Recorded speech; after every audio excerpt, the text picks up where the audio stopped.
Bir kitap ki gaflete, dalalete son veren, mahremlerin üstüne haya perdesi seren, bir kitap ki tahtından zorbaları indiren, mülkün temellerini hukukla güveçlendiren, bir kitap ki müşrikler, münafıklar bestesi, Karun'dan, Firavun'dan nice ibret listesi.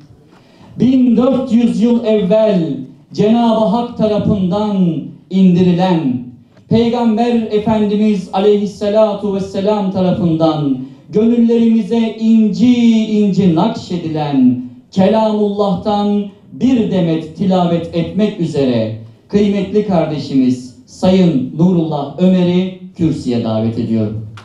Euzu billahi mineşşeytanirracim.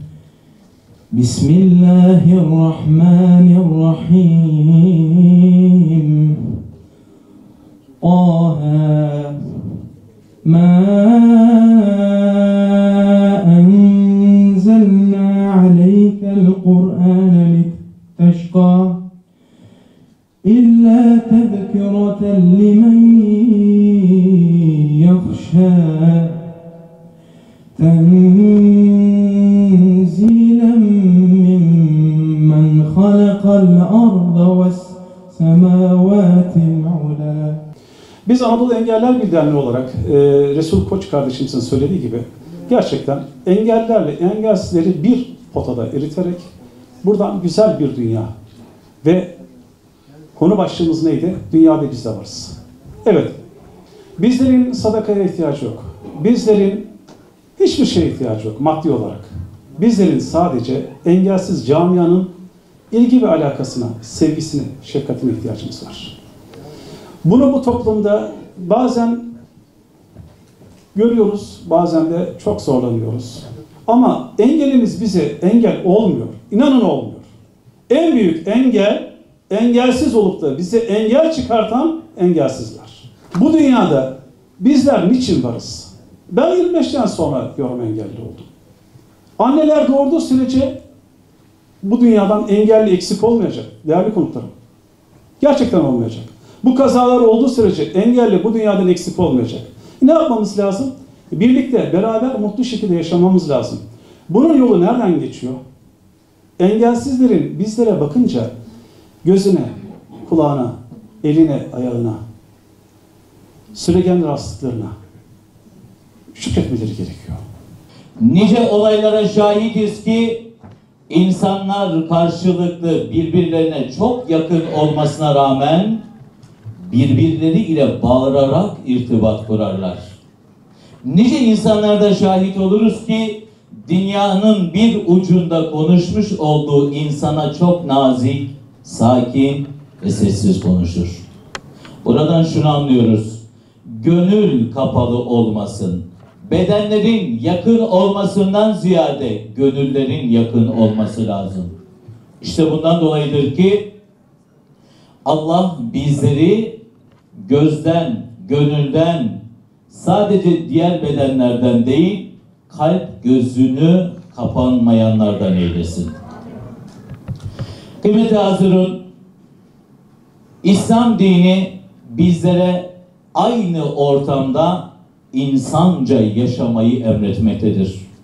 Hepimizin inandığı dinin mensubu olmakla beraber şunu iyi biliyoruz ki yaratılışımız, yaşayışımız Allah'ın takdiridir. Ondan ötesi olmaz. Dolayısıyla Hasan Başkanımın da ifade ettiği gibi 25 yaşından sonraki o hayatı barışık olarak yaşamaya başladık. İslam dininin temelinde iki özel kavramı mutlaka dikkat etmemiz gerekiyor. Bunlar bir adalet, iki hakkaniyet, birlik ve beraberlik.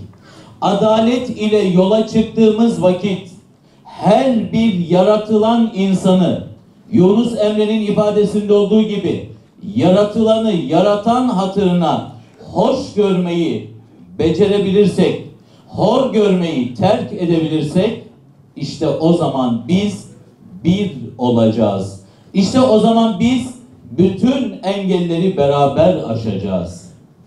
mutlaka her insanın kendisine ait olan sınırlarına dikkat ederek adaleti temin ve tesis edeceğiz.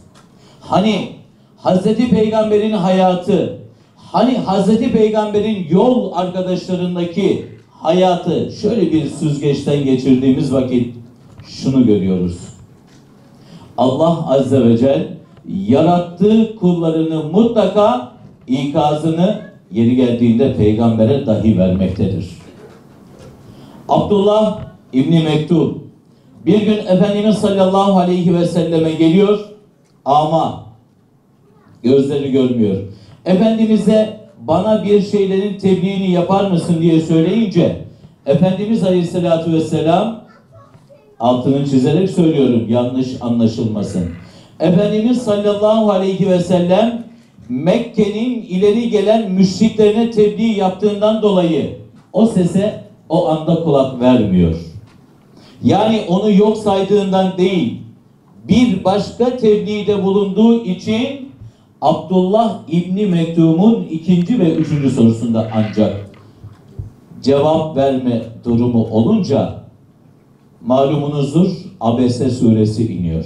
Allahü Teala elçisine ve peygamberine bir sure göndermek suretiyle neden yüz çevirdiğini söylüyor. Alınmış abdestim hey dost, aldırırlarsa, kılınmış namazım hey dost, kıldırırlarsa, sizde şah diyeni hey dost, öldürürlerse, ben de bu yayladan hey dost, şaha giderim. Sizde şah diyeni hey dost, öldürürlerse, ben de bu yayladan hey dost, şaha giderim.